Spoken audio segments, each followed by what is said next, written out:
हरियाणा खास खबर में आपका स्वागत है। आज सरकार ने कुछ किसानों के हक में फैसले लिए हैं जो किसान समझ रहा है, और किसान कितना खुश है इस फैसले से, कितना जो अपना अन्न है उसको बेच पाता है या कितनी रुकावटें आती हैं, कितनी दिक्कतें आती हैं, उन पर करने के लिए हमारे साथ है किसान महासभा अखिल भारतीय किसान सभा के सदस्य श्री गुलजार सिंह जी। हाँ जी, गुलजार सिंह जी। पहले तो हरियाणा खास खबर का बहुत धन्यवाद ਜਿਹੜੇ किसानी के मुद्दे शुरू तो लैके ਹੁਣ तक चुकते आए हो, साड़ी आवाज़ सरकार तक पहुँचाते आए हो। अज ਜਿਹੜਾ फैसला सरकार ने दिता है, ये सरकार किसानों के जोश अगे चुकी है। जो किसान कल तो मार्केट कमेटियां का घराव करके बैठा सी, अज जिहड़ा संयुक्त मोर्चे वालों कल तो फैसला शाम को आया सी भी जिन्ने भी JJP दे या BJP के विधायक ने उन्हां दे घरां दे घर दा घराव किया जाएगा। जिन्ने तक सरकार मानती नहीं खरीद वास्ते उन्ने तक अनिश्चित काल वास्ते घराव से। सो सरकार ने देरी ना करदे होया शाम को ही यदी घोषणा करती है। 3 अक्तूबर मतलब कल नूं सरकारी खरीद चालू है।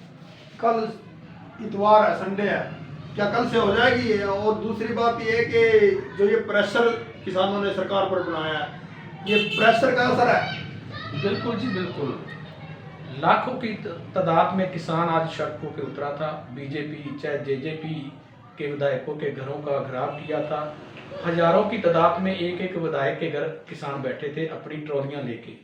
जैसे हमारा करनाल डिस्ट्रिक्ट है, यह CM एरिया है मनोहर लाल खट्टर का, उनके आवास का घेराव किया था। सुबह से ही किसान वहाँ इकट्ठा होने स्टार्ट हो गए थे, बैरिकेड तोड़ते हुए उनके घर में प्रवेश किया। और शाम को ही CM साहब दिल्ली गए अपने मंत्रिमंडल को लेके, वहाँ से केंद्र सरकार को मनाया और कल से 3 अक्टूबर से धान की जो खरीद है वो स्टार्ट की। दूसरी बात माउचर की बात आ जाती है। अभी तक तय नहीं किया सरकार ने भी कितने माउचर पे लेगी सरकार जीरी लेगी। सरकार ने अपने गल से लड़ाई उतारकर प्रशासन के गल में डाल दी है। अब उसका देखते हैं कल क्या होता है, कितने माउचर पे खरीदती है, खरीद करती है सरकार या नहीं करती। कल संडे भी है, सरकार ने कितनी को तैयारी कर रखी है वो कल पता चलेगा। जो मार्केट कमेटी के सदस्य थे वो तो आराम से बैठे थे, 11 तारीख को हम खरीद करेंगे। अब उनको एकदम से ये करना पड़ गया काम, जो काम करेंगे वो। अब कल को कितने किसानों को समझा पाते हैं, संतुष्ट कर पाते हैं, और उनकी कितनी जो अनाज है, जो धान आएगा, उसकी कितनी खरीद होती है। ऐसा है जी, वो कल आपने कवरेज की थी, हमने तो कल भी पूछा था भी कितना मापदंड पे सरकार धान को खरीद रही है और किस किस सेलर को आवंटन किया है, कितने कितने टन, कितनी कितनी बोरियां। उन्होंने कहा कोई लेटर ही नहीं आया उसके बारे में। तो जब लेटर ही नहीं आया तो जो मार्केट कमेटी के कर्मचारी हैं उनके तो हाथ पैर फूलने हैं। जब पीछे 3-4 दिन से जो पर्चे कट रहे हैं, गेट पास कट रहे हैं, वो भी उन्होंने प्रिपेयर करने हैं, तैयार करने हैं। क्यों? 1960 रुपये सरकारी रेट है और पिछले 2 दिन से ये जो जीरी खरीद रहे हैं व्यापारी, प्राइवेट व्यापारी खरीद रहे हैं, वो 1700, 1750, 1600 के बीच में खरीद रहे हैं। ये भी एक धांधली है। हाँ, जो खरीदा गया अनाज उसकी तो जो खरीदा 1500 में खरीदा जाए या 1700 में खरीदा जाए, जितने में खरीदा गया वो तो फिर किसान को घाटा है ना सीधा। ऐसा है जो सपोज करो 1700 या 1600 रुपए में खरीदा गया है, 1600 में जो धान खरीदा गया है वो सीधा 360 रुपए का लॉस है किसान को। और ये जो पर्चा लास्ट में तैयार होना है वो पर्चा 1960 का ही तैयार होना है। हाँ, वो तो कल बात हो रही थी अपनी उस मुद्दे पे भी, जो ये 360 रुपए का जाके अगर 1600 रुपए में बिकता है तो 360 रुपए का जो मार्जिन है वो सब बीच में ही वो व्यापारी को जाएगा, कर्मचारी को जाएगा और कर्मचारी के थ्रू सरकार को जाएगा। तो फिर ये इस बात को जो आज सरकार ने घोषणा की है, प्रेशर में आके की या अपने इनकी ज्ञान इंद्रियां चक्षुअंत से खुल गए भी किसान की फसल खरीदनी जरूरी है, तो इसको किसान अपनी किस तरह जीत लेता है, क्या है? ऐसा किसानों ने इनका घर से निकलना दुभर कर दिया था। आज 5-6 घंटे के अंदर अंदर इनको मजबूरी में फैसला लेना पड़ा।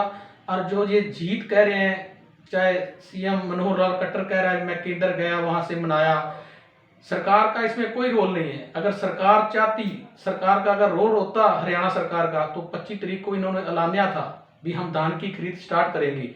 25 के बाद उन्होंने 1 तारीख को कहा, 1 को भी नहीं हुई। आज जो फैसला लिया है वो किसानों के विरोध के कारण लिया है, भारी विरोध के कारण लिया है। तो ये फिर अगर नीचे वाली सरकार के हाथ में कुछ नहीं है, ऊपर वाली सरकार ही काम कर रही है, तो ये किसानों का जो प्रेशर था इसका मतलब ऊपर सेंट्रल गवर्नमेंट तक पहुंच चुका है, किसान अपनी आवाज पहुंचाने में सफल रहा है। बिल्कुल बिल्कुल, जिसमें कोई शक नहीं है। पिछले 10 महीने से किसान लगातार पॉइंट टू पॉइंट सरकार से बात कर रहा है, सरकार को समझा रहा है। जो अगर ऐसी नीतियां आम वर्ग के लिए बनाएंगे वो घातक होंगी आम वर्ग के लिए, जिसमें किसान भी आ जाता है, मजदूर भी आ जाता है, छोटा दुकानदार भी आ जाता है, छोटा व्यापारी भी आ जाता है। अगर सरकार इसी वर्ग पर काम करती रही तो इस समाज को तबाह करने से कोई रोक नहीं सकता।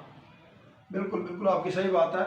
लेकिन ये खुशी की बात है कि किसानों का जो धान है वो खरीदा जाएगा, और एक तरफ किसान को मनाने की कोशिश की गई है, और कल रात तक मजदूरों को भी मनाया गया है, उनको भी कुछ घटा बता के, कुछ भी थोड़ा बहुत बता के उनको संतुष्ट किया गया है, और मजदूर भी अपने काम पर लौट आया है। इधर किसान अपना अनाज बेचने के लिए आ गया और उधर मजदूर भी लौट आया है। आपका यहाँ पहुँचने के लिए धन्यवाद। मैं आपके माध्यम से ये जरूर अपील करूंगा किसानों को, खासकर अपनी जीरी पका के लाएं, सरकारी रेट से 1960 रुपए से कम ना बेचें। अगर निसंग मंडी में कोई भी अधिकारी या कोई कर्मचारी आपकी जीरी नमी बता के कम रेट लगाता है तो आप तुरंत हमारे जितने भी किसान साथी हैं उनसे संपर्क करें। लूटने नहीं देंगे किसान को। ये आपने बहुत अच्छी बात करी है, देश हित की बात करी है।